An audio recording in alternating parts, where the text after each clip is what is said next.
You all set? We're on. Thank you all for being here. This meeting starts off with the water quality and update and activity report from Erica. Sure. And the real Erica is here today. Yes, I am here today. Yep. So in the newest agenda packet that came out, I think everybody has that. The first item on here,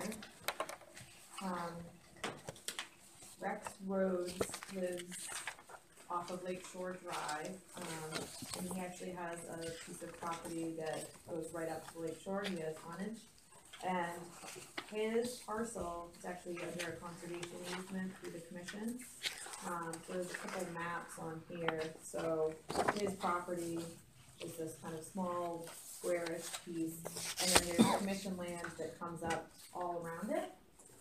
And his septic system and leach field are original. He thinks like maybe 50s or 60s, and his tank is lower down on the property, and his leach field is up behind his house. And so the leach field is failing. He's had it, cleaned out, pumped out a few times now, and so he called me to find out if it would be possible to put a new leach field further back from the lake, further back from his property, in this kind of circled area here, which is on commission property, because his lot is fairly small, and there's a ton of trees. It's heavily wooded even though it's quite small, there's a lot of old trees on there, and it's under conservation easement.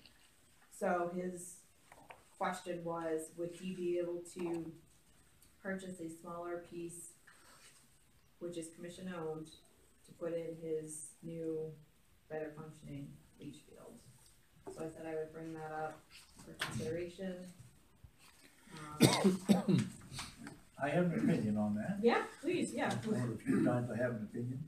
I don't think we should sell any of our land that is contiguous to the lake. Okay. I would not be opposed to giving him an easement.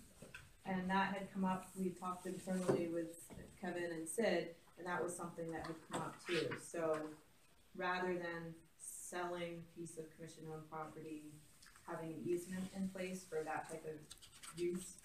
That would be my opinion. Okay. A year or two back, we gave him an easement for his underground power.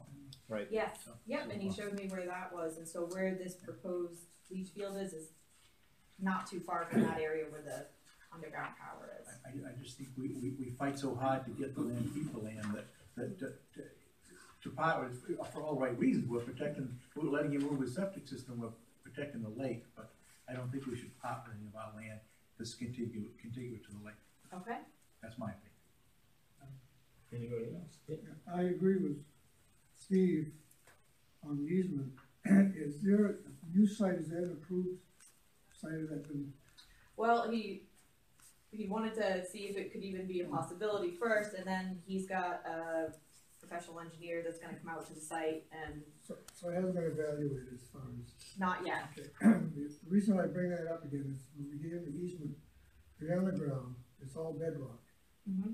And my question would be is if the new field would meet specifications as far as leach availability. Okay. And again, the easement. And I think, isn't there some kind of other easement on his property? His Other- his parcel is under a conservation Right. easement, yep. Because my other concern is if he ever sold his property, and if we sold him the field, property for a field, then we have no control of the new owners if they would do it. Okay. The other thing is, if the proposed site he has, how many trees are gonna have to be removed excavation wise, because you're gonna have a lot of big stumps. If you're gonna run an underground line. And my bigger concern is that if you have to remove a lot of trees, it's gonna still remain wind firm, meaning that by removing a lot of big trees, you get some high winds there, it's gonna affect other trees there. The site that he had suggested, this is kind Get of up back, I thought on the sketch, yeah, it's kind of a sketch that Rex put together. So this is actually a grassy area. There's trees growing up around it, but in this actual site, it's just grass and trees have never grown up. So I don't think there would be many that would have to be removed from there, but to run the line and everything, Yeah, I'm not between- sure. Between the existing tank Right, and the new site. as far Yeah. as it's concerned. yeah, because his leach field is right behind his house right now, and to go back a little bit further, there are trees, but I don't know how many that would have to come out actually. The parcel that he was proposing to purchase, was he proposing to purchase a non-contiguous piece, or was he proposing that it was going to be hooked up? Because in Lewiston, I don't believe you could buy something that would create a non-conforming lot, so I'm not sure how it would work in Auburn, but. Yeah, assuming if we were going to entertain selling him, it would have to be contiguous to his back property. Right, yeah.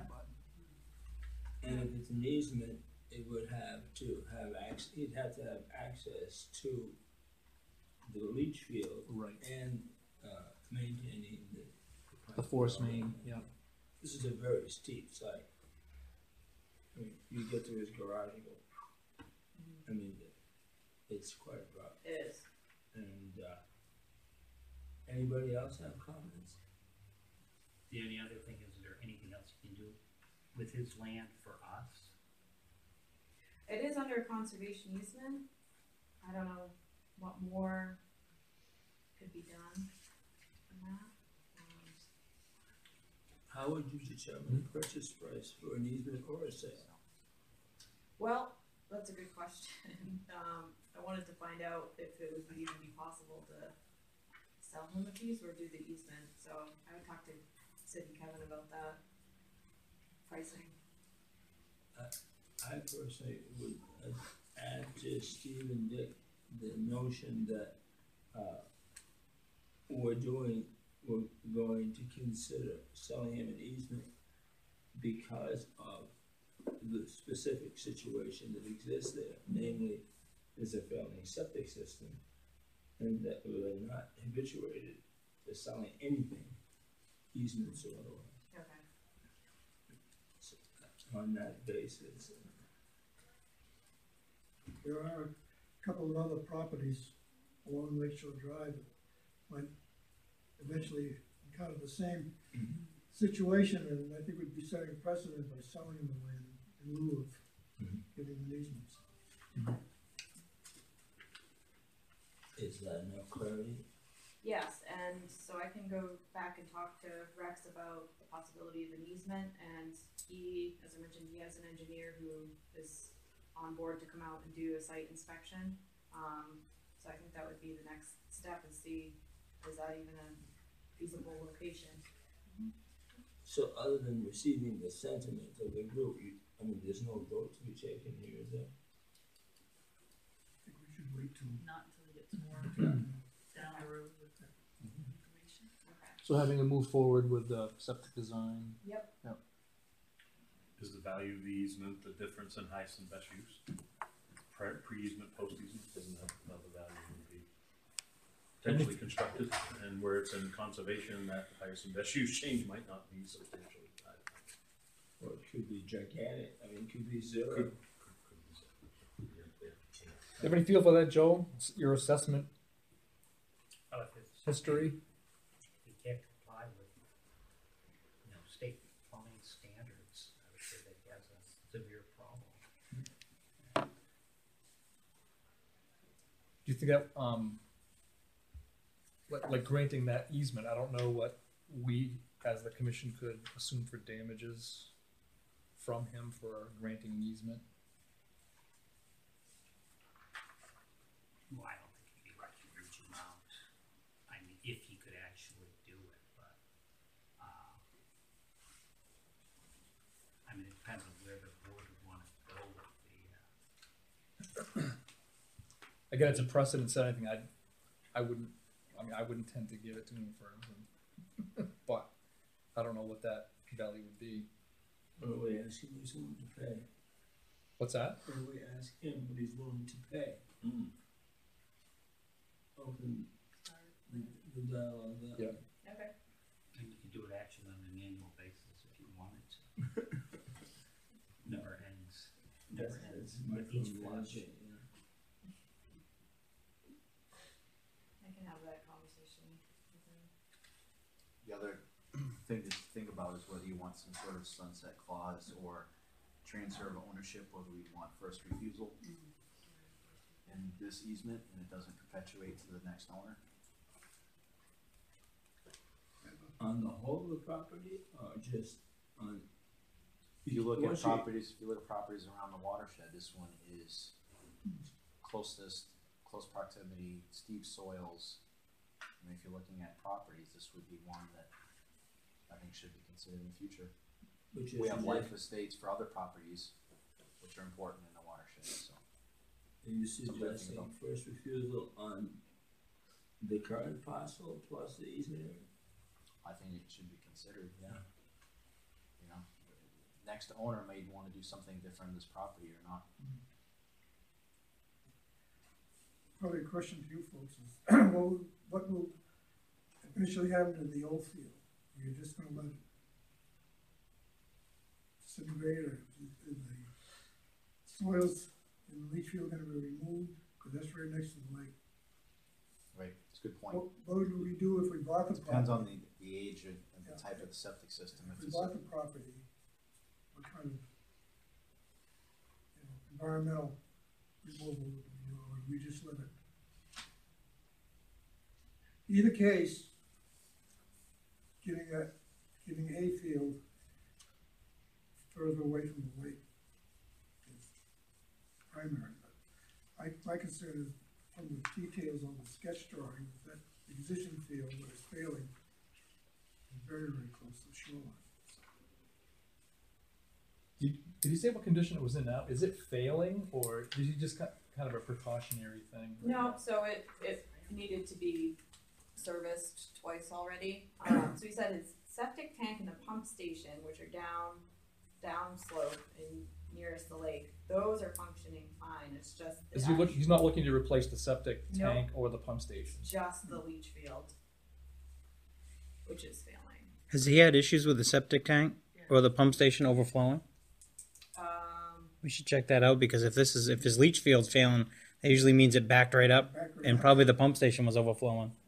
Yeah, he said he's had it pumped out, so a couple times Probably already. why. You have little alarms going off on the pump. Right. Yeah. Which means it's either full or going to any second. Right.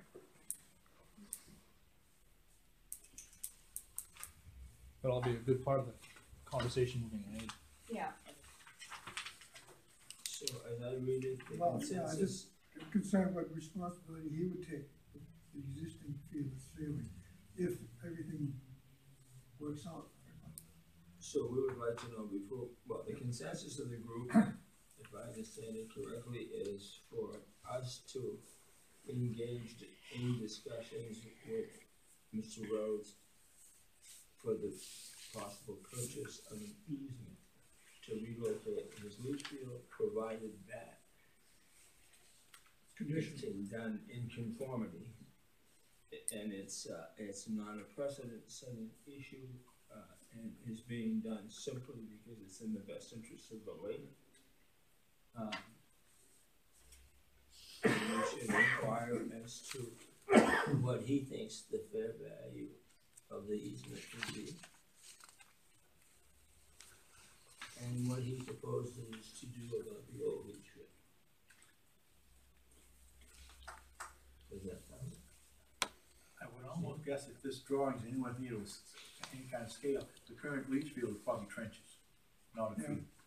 And, you might be better off to just leave it alone and not disturb the soil. He's gonna have a soil scientist in there, doing his new area anyways, and it'd be worth asking him, how do you feel about the old field, whether we just leave it alone or whether we move it? Right. I would think just shoot from the hip, leaving it alone is the right thing to do. Okay, and the reason he's being asked, as far as I'm concerned, about what he would do, he should present us with scientific evidence, engineering evidence of what's best. And would you consider a mound system? Okay. Yeah, so that soils are not Yeah, right. good there. I'd like to know if that existing tank is an old steel tank. He says it's good, but who knows if it's, really good or not. Okay, moving on. Okay. Yeah. Other issue? So that was the first couple pages in this agenda.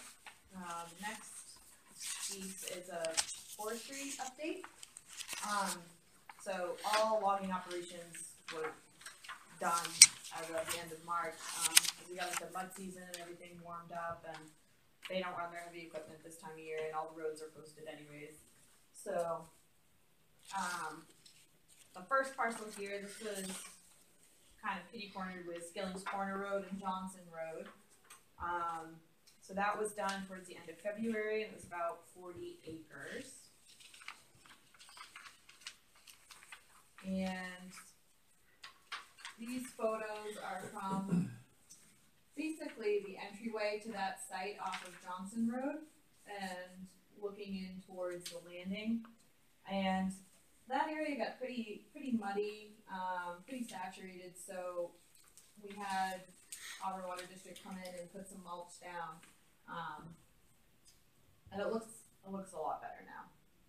Dale, myself, and Kevin went out and walked to the site, and they did a good job. It was a good logging operation. It's just that entryway really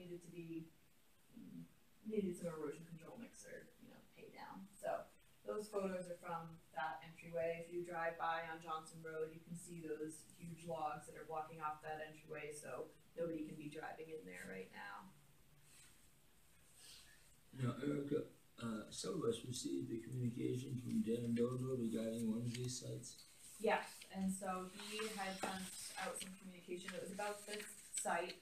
So we went out. I go out and look at these sites anyways, but after that, that's why Dale and Kevin and I, we went out and walked around, and not just in this area, the whole logging area, kind of back off of Johnson Road through here. Looked at the streams that we're going through, looked at some of the areas that had been not heavily cut, but for this parcel that had most of the removal done. Mm-hmm.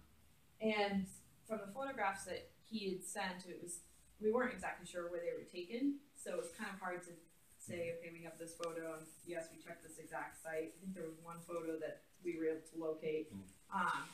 So we went out and checked it and decided that yes, there should be some hay put down. And it was just emerging from the snow maybe a week before. It was right, and a lot of it hadn't emerged yet, so it was real time. It wasn't like it'd been like that for a week or two. No, that's a good point. Is that this was, within the last couple days of when we went out there, you could just see the ground, and everything in the woods was still covered in snow. So a lot of it was covered. Yeah. Yep. So now it's you can walk out there now. It just might be pretty muddy. So that lot was finished being cut at the end of February, and we went out in the beginning of April to take a look. The next page. Before we leave this area, is there anything by way of remedial action going forward that we would undertake as a result of his criticisms, or it's just somewhat overwrought? Yeah, I think when we went out and did the site inspection, that's the only thing that we saw that really could be tended For to. what we could see, because most of it was on the snow. So Yeah. And it really was only half of the landing, right? Half of the landing was covered with wood chips and Right. sawdust. Half of the landing was bare soil, or a portion of it was bare soil. I assume that's what you addressed, was the bare soil portion. Yes. Yep. So that's right. Once you there's a little bit of a hill. Once you got to the broader area of the landing, that's where all the wood chips were. This was really just where you could drive in and drive out. We also looked at the streams to make sure there were no ruts that were transporting soil into the stream, and there were running water. Through the forest area, there was intermittent streams running, and those were all clear. So there was no evidence of any transport of soils or erosion. And this had been cut before, so there were some, impressions. Skid row. Yeah, skitter ruts. Yeah, that had But been they were all there. old, like you said. Yeah, and they've grass. been there for years probably. So those weren't anything new. Because he hasn't appeared here either last meeting or this one, and I didn't want for us to not comment Sure. on his email. Yep. Thank you. Question. Are the plans for just natural regeneration, or are there gonna be any seeding programs, or? No, just natural regeneration.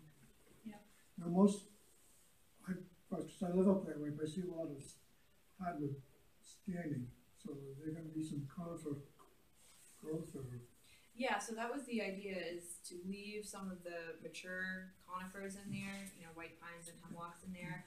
And if you go out and walk, you can see there are some of those mature trees left, and the idea is that you kind of open up a little bit of the forest floor for those to propagate, and have a mix of the conifer seedlings. And you still have the hardwood, we don't want, you know, Yeah. monoculture in there, but it's a shelter wood. It'll all be natural regeneration. Exactly, yep, it's to promote that natural You know, and regeneration. those pictures are misleading because those are the actual wood yard. When you go beyond Yeah. the wood line, it was very selective. And in that bottom photo, you can see the pines and hemlocks in the background that were left, where most of the hardwood was removed, or the large hardwood was removed. Too often you see it taken over by popple, don't you? When For sure, Massive. yeah. Popple and all Popple and those. all those, First yeah. ones in there. And this next The ash trees, photo. so- Not the Sad. whole area was not cut. If you look, there's stand 2 and stand 3, and those were cut. And this is accessed by the road that goes into the top lot and the Callahan pit. Those roads split, so it's a dirt road into the Callahan pit, which is a huge open area. And they staged there and went up to stands 3 and stand 2. And those were finished at the end of March. We moved everything out.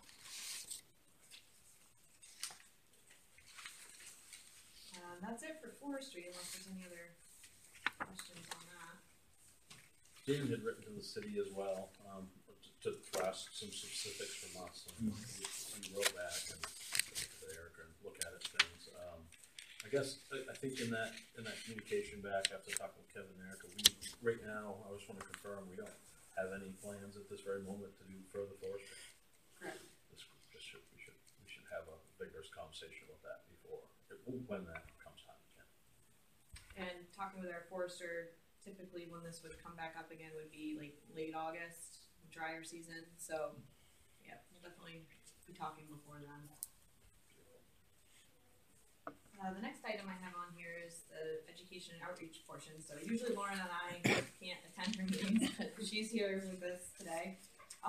So this is an overview of what she's been working on and what's been going on for events. I think everybody here received the newsletter. Dale's might have been before you started, I'm not sure, but we had a midwinter watershed newsletter that went out, and we had some guest writers. We had Shelley Krasuski from the AVCOG Land Trust. We had Ben Nugent, who works for USDA. He's a wildlife biologist. He works with us for gull management. So it's a nice letter to put out. Since Lauren's relatively new and I'm relatively new, it was good to let people know who we are and that they can reach out to us and contact us. And we've had a series of forestry in the watershed events. The last one is this Thursday, right? It's at the Auburn Public Library at 6 p.m. So it'll be the last one. Yeah, it's been good. We had the district forester come talk, and we had Logan Johnson from University of Maine, who works with the tree farm program. We had him come and talk. So we're trying to get some different voices out there and get people from the community to come. We also did a wild seed project presentation. That was well attended. That was over at Lewiston.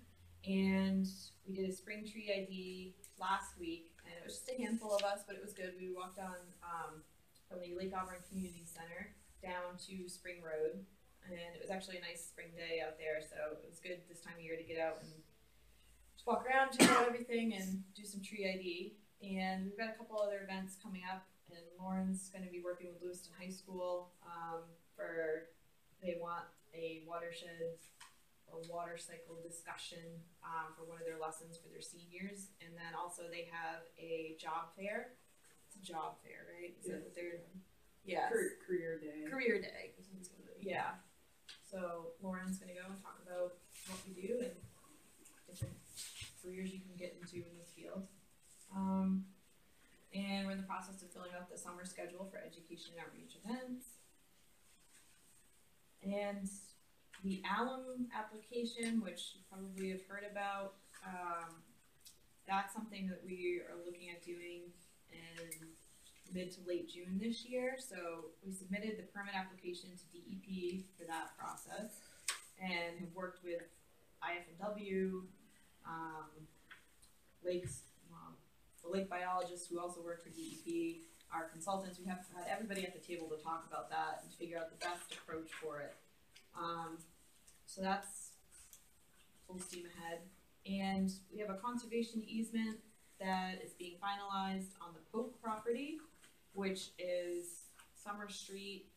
If you're headed down that way, it's one of those kind of long rectangular parcels that has lake frontage. For watershed projects, we submitted a couple of grants. We're going to continue to look at Townsend Brook. We did a study last year, the Townsend Brook watershed, to look at potential sites of phosphorus coming into the lake. We had a couple of spots that came up high, so we're adding those into our routine sampling again this year. And we're adding in the culverts on Spring Road. So we're trying to expand our sampling this year. We're fully staffed now, which is great. So I think we have the time and manpower for that. And so when I wrote this, it said that ice is on from January 14th and remains frozen. Today is ice out. The dock went in this morning at Route 4, so officially opened up, except for I guess the northern part of the lake still has ice on it, but as far as getting boats out there was already a boat out there this morning, so. I just left my house 5 minutes ago with a whole bunch of ice in front of it. Yeah, so the southern end and the northern end still have some ice. The middle's not. Exactly, the middle is wide open now. And the ice mass is shifting. It comes in, it goes out, it comes in, it goes out. So you think it's midwinter for part of the time, and the fog clears it. The ice has moved. Right, and that was this morning. The fog was thick, so we were trying to figure out, is there anything remaining? And there is. So you're officially calling today ice out day? Yes.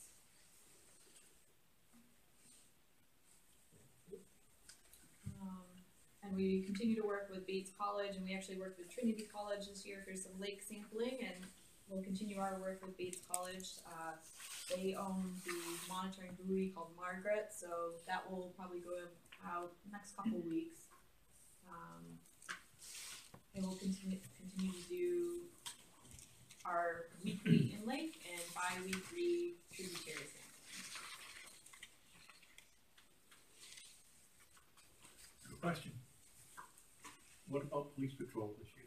Yep, so that's budgeted for. We do we work with the Auburn Police Department, and they assign staff to do daily patrols, typically Memorial Day through Labor Day, so that will continue. You might remember one thing we tried to do, actually budgeted for a couple of years ago, was to have at least a part-time watershed warden.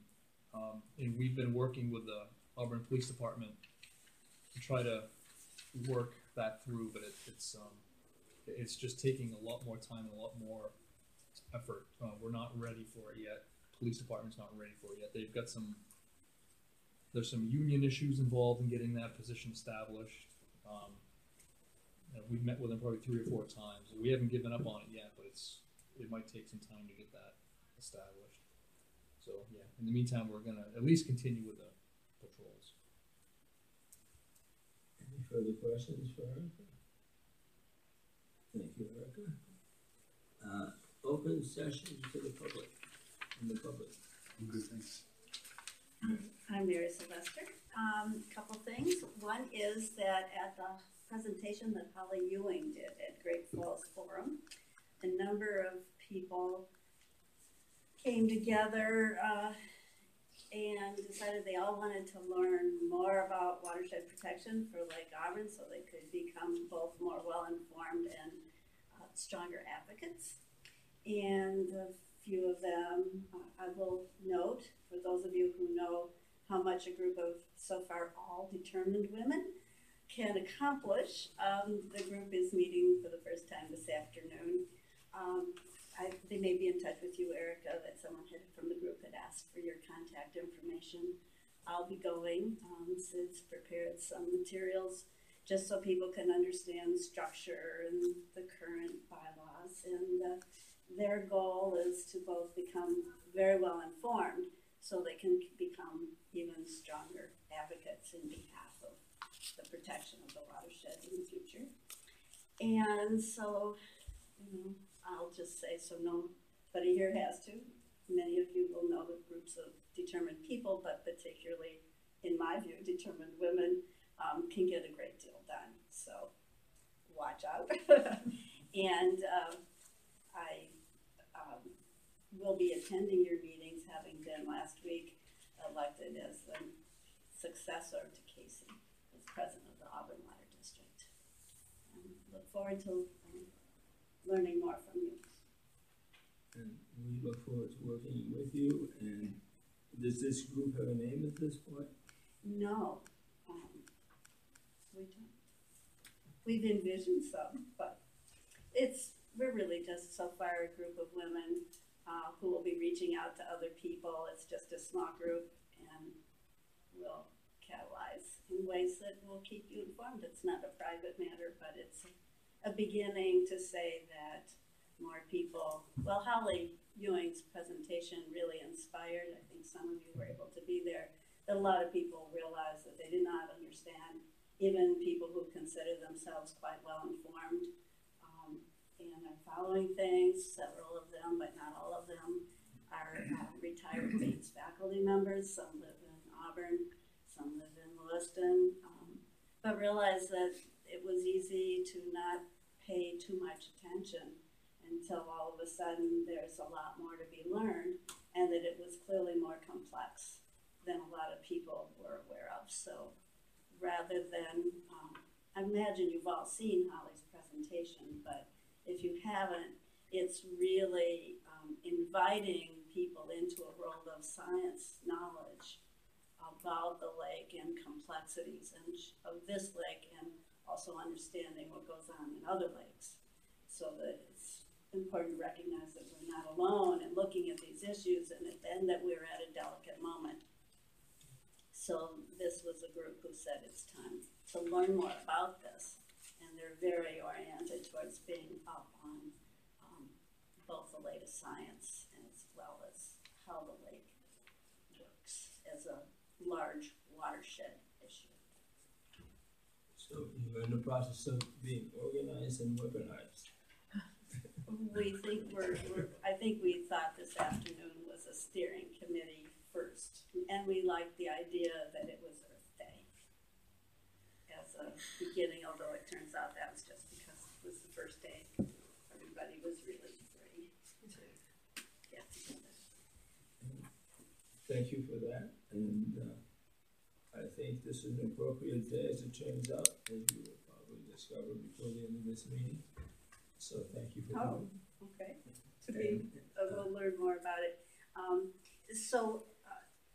You'll need to let us know, Erica. We don't want to bombard you with questions, but since the beginning of this is learning, there are a lot of things that people want to learn. Sure. Yeah, I didn't receive. You haven't heard from it yet. No. Well, that was Friday when she asked, and I sent your email address. Okay. And then there was the weekend, so Yes. I think it's just stay tuned. Sure. And I'll pick up copies of what the bylaws for the protection of Lake Auburn. Everybody wants to. This is going to be a group that, by nature of who is involved, is going to first be kind of learn where we are, what the structures are, what is there to be studied before we get any further. Everybody's already surprised about structure. I mean, I think it's important to recognize that a lot of people don't understand the structures very well. even people who think that they know. Casey, you got anything to say or add? Or? No, thanks, Sean. Okay, so the public session is now closed. Open session for the commission. Hearing nothing, we move on. Sid, you want to take the next one? Sure. Ag Resource Protection Zone Resolution. The last meeting we had, just to recap a little bit, had a executive session. Upon coming out of executive session, there was consensus to move ahead with a resolution to be drafted concerning the City of Auburn's investigation and various committees, which Mary was part of at one time. A much earlier iteration. Looking at the Ag and Resource Protection Zone and some of the changes that could be made to that. It's gone through some iterations. Initially, there was a mayor's ad hoc committee that was formed to look into that. Well, prior to that, there was a study done with a consultant. That's the one I was part of. Right. The study with a consultant that came back with some recommendations. From that point, a mayor's ad hoc committee was formed. That went up to the city council, is currently back down with the planning board. So as a result of our meeting, we decided to go ahead with a resolution from this commission, a copy of which is in your packets, concerning the commission's stand on what that ag zone does or doesn't mean. I don't know if you've all had a chance to. What's that? Do you have an extra copy? I do not. Did you have? You didn't have one from the. Nope. But there is, if you've had a chance to read through that, that was what was called the medium, if you will, resolution. One thing that was asked the last time we had a meeting was exactly how that looks when you look at the city of Auburn.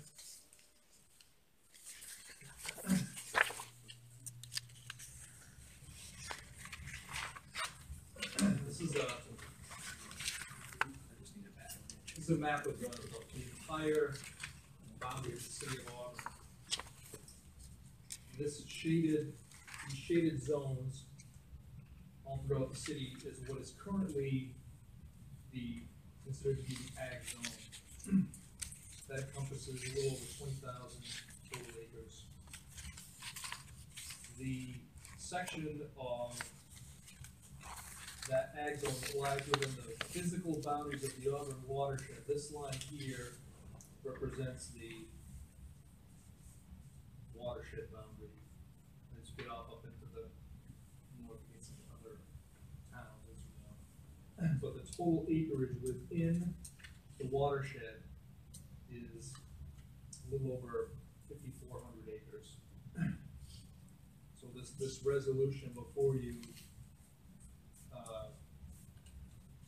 basically addresses not having an ag zone change within the physical boundaries of the watershed. And that encompasses roughly a quarter of the total ag zone under consideration. Just to give you, that's not mentioned in the resolution, but I know that question came up. You know, how much of that is impacted? See, if we removed all the land that we own or control, that 5,400 would shrink dramatically, wouldn't it? Yes, there's about the land that we own. Yes, there's roughly 2,200 acres. So the commission of half, right, a little under half. So your point, Steve, is that we're about 25% is in the watershed, but we already own and control half of half. Right. Yep. Just a point of reference is that that's just limited to the boundary of Auburn, whereas like mine and Turner, at least Turner is probably a quarter of the watershed. Correct. I mean, so. Oh yeah. Right. I realize that, but I'm saying, in terms of watershed protection, we really encompass everything. But control-wise, obviously, it's Auburn and its zoning. But exactly, we, to the best of my knowledge, the Auburn City Council does not have control of the town. Correct. I have somewhere, when we discussed the ordinance, I have comments I'd like to make. When it's appropriate. But I guess that kind of, for me, that kind of sets the table. I don't know if people have had a chance to. This shouldn't be a whole lot different. I know there was a few comments from the last meeting, some things people wanted to see, and I think that's all been incorporated into this. Well, the document. introductory piece, the preamble, needs to be addressed because the vote was taken actually on the 10th when everybody was present except Vic. And so I don't know how we want to phrase that third line.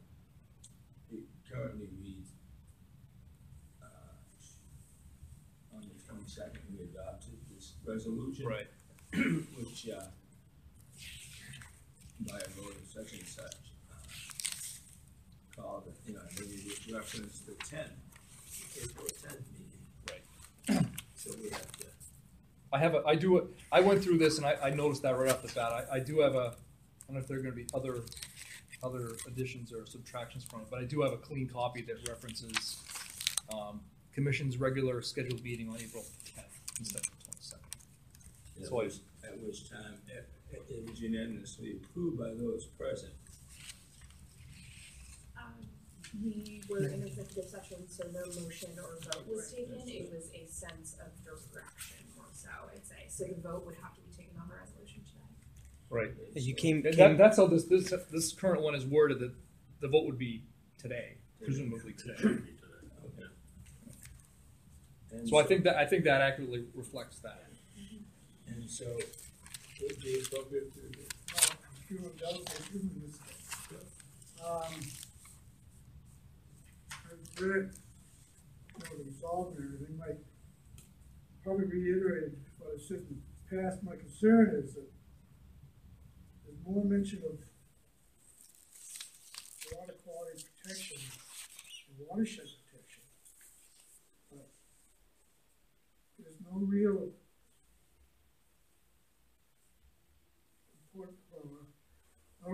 no real description of protecting Lake Auburn, the water body itself. Mary brought up earlier, we talked with any scientists or these folks that are very familiar with it. Lake Auburn, the water, is a very complex biological community. Everything is connected, everything is interrelated. And when you talk about dissolved oxygen, you talk about phosphorus, basically, if you look at Lake Auburn, it's a living, breathing thing, if you will, because of dissolved oxygen. And we've witnessed that in 2012, when we had an algae bloom. And basically, what was happening was suffocating that lake. Okay, and the primary source is phosphorus. That's it. And I think we've addressed the internal problem by having almond treatment. And I think we pretty well pinpointed the external phosphorus problem. But that's the real essence of what we've got to do with protecting the lake. If you talk with, I've worked at Wilson Pond for about over 20 years. I've been on this commission for 26 years. So I've seen the progress we've made. We've done a lot of good. But when you read this particular section, we're talking about water quality or how, basically what I'm kind of reading is, well, if we can't do anything with the lake, in other words, we can't control what's happening, we're going to filtration. That's not going to do it. It's going to be a temporary fix. But it's not going to protect the life and the health of the economy. That, to me, is the essence of what we need to do. Talk with any entomologists, any lake. Once you start getting blooms, it's pretty tough. Sometimes it's irreversible. That's the biggest concern. This is a 2,300 acre lake. This, as many articles, I've written articles, is the jewel in the crown, if you will. It's not just the water quality, it's the whole economy. Okay, not just Lewiston and Auburn, all the surrounding communities. Travel Route 4, travel 204, 202. See all the, the people that are traveling back and forth getting jobs. It's all about the economy. Besides that, but I know I get very redundant. If you don't protect the health of that lake and for its longevity, it's just a matter of time. When this watershed was formed back in '93, the purpose was just to maintain its status. And the first thing we looked at was, well, where do we go if we can't protect Lake Auburn? Do we start drilling wells and then we pump water? Do we have that capacity? Do we go to Sebago Lake and we start pumping water? Do we go to Amoskegon River? I mean, it's an absurdity. I mean, we don't have many options. And when you think about groundwater, you start drilling wells, or many people have tested, anybody that drills wells in general minor, they're gonna hit arsenic. So you're going to reverse osmosis, and do we have that capacity? In the cities of Lewiston and Auburn, you're talking about 60,000 people right now, customers. The other thing is, if you have to go into filtration or whatever, some kind of other means of providing potable water, you have to think of affordability. There's a lot of people that are very tough, have tough income right now. And to think that we were what? The water district was like second or third lowest in the state. It really comes down to it, like Mary pointed out, you've got to educate and advocate that that lake remains healthy or improved. Back in Steve will attest, he's been there a long time, back in the 1800s when they started this. Almost. That's the keyboard button, I'm sorry. But anyway, I mean, way back, and we talked, people criticized about, the forestry practices and everything, keeping, the other thing with the watershed is forestry. We're talking about forest control, but the forests are our sponges. That's what maintains, the filtration, a big part of the filtration of Lake Auburn. But going back, there was a lot of criticisms about forestry and we should be buying on this land. But here we are, we still have potable water, we still have, permits to deliver water without filtration. So, but anyway, the only thing I didn't know if we ought to fit into here somewhere, and that's just a suggestion, but if we had something to protect the Lake Auburn Overlay District and continuous stewardship of Lake Auburn's biological communities in order to maintain and improve longevity of the water quality for the public. Something of that essence, but we've got to somehow interface that we have to protect Lake Auburn plus the watershed. The watershed is the primary protector of Lake Auburn, but if you don't protect all these biological communities that are dependent, on what we do. That's filtration. Folks have said it. We can put all kinds of filters we want, but those are going to clog up. They're only going to get worse. But if that lake dies, we call eutrophication. And right now, we're classified as we call it a oligotrophic lake, meaning a cold water lake. And I would say we're more metrophobic. That means middle age. It's not a good sign. There's a very fine tipping point between that and eutrophic. Right. And it's not very far away. Yeah, it's not very far away. We did spend quite a bit of time talking about what you just talked about last time.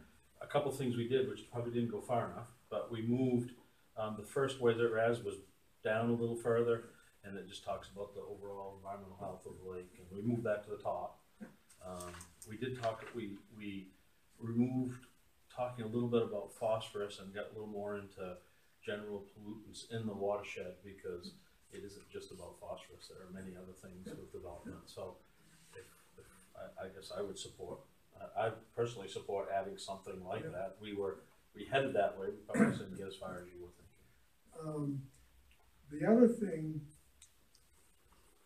you know, both Minot and Turner, we don't pay into the budget. But I'd like to think that we do a lot of in-kind services. We like to be good neighbors. And I think the Little Wilson Pond Association, you know, with all the grants we did last year, yes, we derived monies, but there's a lot of personal incomes that were also included to meet those things. Like I said, we'd like to be good neighbors. And when it comes to the whole package, as I said earlier, it's not just the economy, it's not just Wilson Harbor, it's all these communities. We're partners. You know, and I don't know, but when I was on Turner's Comprehensive Commission way back 25 years ago, any natural resources, namely Lake Auburn, was abounded Turner and Minot. We worked with that community, and I don't, to my knowledge, I don't think the Auburn Conservation Commission has worked with Turner or Minot, to my knowledge. But, I mean, we really need that partnership. And Turner always says to me, well, why do we care about Lake Auburn? We don't live there. And I always say, who's to know that we might not need Lake Auburn someday? Or Green might, or Minot might need it. And with all these problems we're having with groundwater protection and everything, and whatever. I mean, all you have to do is read about pollution, groundwater pollution, everything. You know, to me, this is very, very vital. I get a little passionate about it, but like I said, Little Wilson Pond, thank God we haven't had any, you know, any algae blooms or anything. And we test it every year. The Turner pays part for the baseline test in the fall, and the Watershed Commission is partnered with that. And you know, we need that historical data. I do dissolved oxygen testing now, plus the second district. I've done second district for over 20 years, and it's been pretty stable. But like Little Wilson Pond, same thing. When you get into August and you start testing those lower depths, dissolved oxygen is not there. I've said my spiel. Thank you for listening to me. I think we did discuss a lot of the biology and all of that at the last meeting, and Alicia turned out to be the person who thinks she's going to get accused of being a tree hugger. But it occurs to me that the reason we didn't get too far afield is that the immediate problem, the thing we're attacking or opposing, is the zone change. And the reason we're doing that is because we think the science suggests in the strongest possible terms that further development will mean further pollution. And so I think our immediate objective is to make that statement loud and clear, because I think we're going to have ample opportunity to discuss the philosophical issues and the scientific issues relating to treatment and all filtration and all of that will soon come up. There'll be round two. This is, I think, our aim here is to oppose the change in the zoning. Absolutely. You know, pure and simple. I would say I don't disagree with a single thing you said, and thank you for a lot of that context, because I was 3 years old. So I appreciate that sort of context and also just knowing the history myself, where this is going. But I think this is a first effort to put a flag in the ground and say, our charge is to protect the watershed. This impacts it. Please don't. And so see what kind of reaction that gets as well, and hopefully it influences the Auburn Water District to take action as well as needed. As I said earlier, when simply pointing out the boundaries and everything, and I mentioned core of the watershed, is Turner. I mean, when you think about it, we have a 25-acre pond, mud pond, which is above Little Wilson. And we have Little Wilson, this is a 111-acre pond. And we have the basin. I mean, and really, I know, again, when I was on the planning board and comprehensive plan committee, we recognized the watershed as a water source, and we provided extra protection layer as far as any development reviews are in and became before the planning board, so we care about our neighbors. I would strongly say that our pond association, which has been probably one of the oldest, is very, very supportive. I mean, we love our pond and we love what they call them. I mean, it's community. You know, pollution knows no boundaries, and neither does, you know, that's what it really comes down to. I think, you know, we've got the Allen tree coming, but all the Allen tree was doing is buying us time. Yeah. I think this commission really does need to really dig in and see how aggressively we're going to look at the whole watershed, because we're only buying 5, 6, 7 years with that, and that's not a lot of time. Well, I spent a lot of time on Lake Auburn, like Little Wilson, and I mean, I used to be amazed how clean Lake Auburn was, and then when I could see particulates from fishing, I mean, of course, I'm probably accustomed more to recognizing that because of the secondary reason. You know, I actually was in denial. I didn't want to, you know, colorblind just like Sid, and you know, but I can see the change of the lake when the blue comes. China has a bigger dog in the fight than mine, even in Buckfield. You know, you have your 2 ponds to protect, and when you talk to mine, even in Buckfield, it's kind of a wow. So I wish I had more to offer for that. One of the proudest moments is the Watershed Commission about the Holbrook property. That was a major expense. I mean, we prevented a lot of development, a lot of runoff. Yeah. And the Little Wilson Pond is experiencing a lot of that right now. People just love to just grab parcels and develop. We've had our battles, and actually we have a conservation commission, conservation easement, I think, on some property. Wilson bought the six, but that's good. Anyways, I'll shut up. Did you receive the information or get answers? Are the answers you received satisfactory? Oh yeah, it's been very good, very, very supportive. You know, I probably, if I'd known, I probably wouldn't have so redundant. I have nothing to do but sit around and think about these things and write down. Well, your passion is admirable. I mean, ever since I've been a kid, Lake Auburn's been part of my life, and I really hate to see it. Well, this is the beginning of a turnaround. I think, you know, I've spoken to the town fathers of Turner, but anything we can do to, I'd be more than glad to advocate for. As far as building and planning. So we have before us a resolution which we approved of in executive session.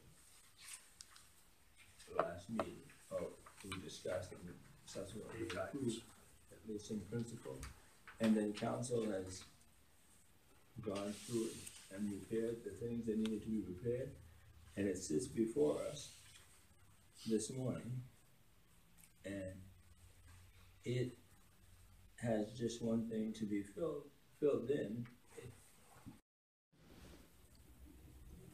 John, may I ask one question? Sure. Right now it has you signing it, which I'm perfectly fine with. Does it have any greater impact of having all commissioners sign it? Does that provide a larger?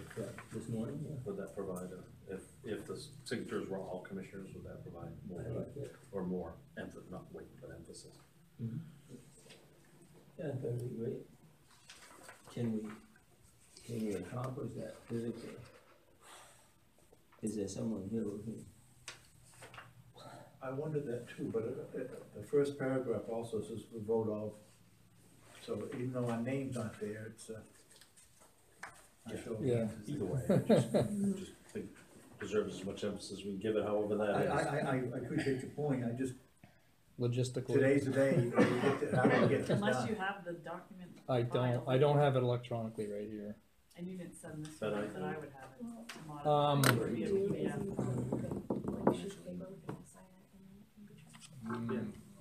It was probably a PDF. So at my work, when we need alumni to sign off on things, we just do a blank sheet of paper, then scan it in, copy, and put them on the digital file. So that's an option. And I know that it's important, I'm with you, I If just, you whatever, really- I just want the biggest hammer. Well, if we don't have lines or anything, we just, people sign and print. I mean, Wild. That would work too. yes, it's, If we go by this resolution verbatim as it is, Mhm.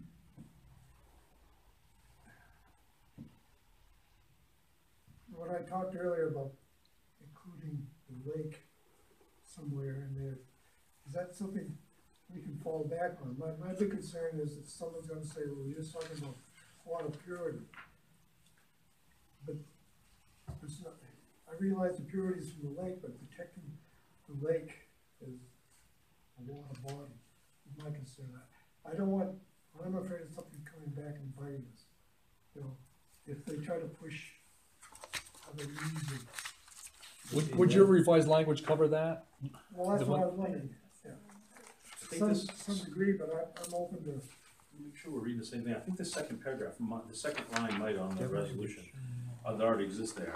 Amend, definitions and standards should not be amended in any manner to relax development standards of land located within the physical boundaries of Lake Auburn Watershed District. Doesn't that infer that we're protecting the whole district, including the lake? Or am I so missing? we're protecting the land, but the message, I guess, that I'm trying to convey to the public to relate to is that they look at the landscape, you know, look at the lake as,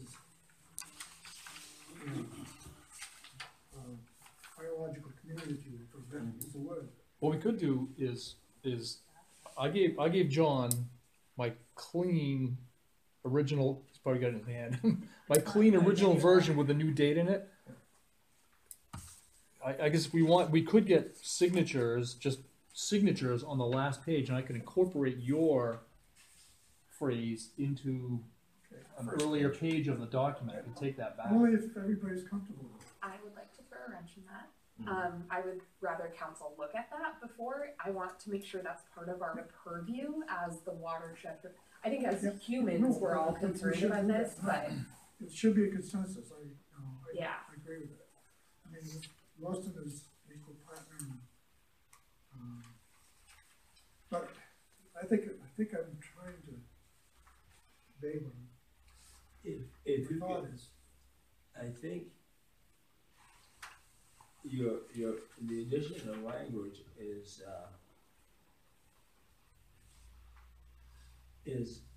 something that you feel passionately, and I think there'll be ample opportunity to play that later, because we're not even at the point where we're talking about filtration. So So that was my second question, maybe there could be revisions later? Okay. I'm comfortable. Or additions. or separate. This is just, as John said, this is just a, Call this a work in progress, Yeah, yeah. I think that's a great place to start the next conversation. and that really is a start, at least. I mean, we have to get that message to the public, whether I don't, my issues. I think we all agree with you, we're under a time constraint to. I get a little annoyed now and then when I see my son says, but no one understands Yeah. all the parameters. So is someone prepared to move to accept it as is, I'm fine with that. except for the signing process, which would include all who vote in favor of it? I guess I'd make a motion to accept as written with the addition of kind of the commissioners that are here today to sign without lines on the last page.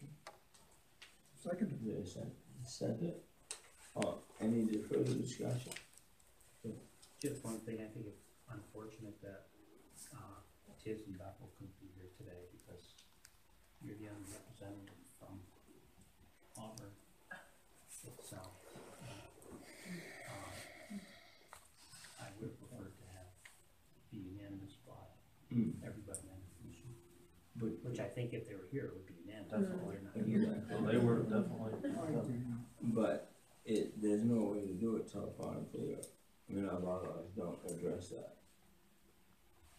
So I'm calling into a city council meeting tomorrow night and can't vote on anything via teleconference. You have to be in person, unfortunately, so. So, I mean, I don't mind moving ahead, I'm just throwing that out there.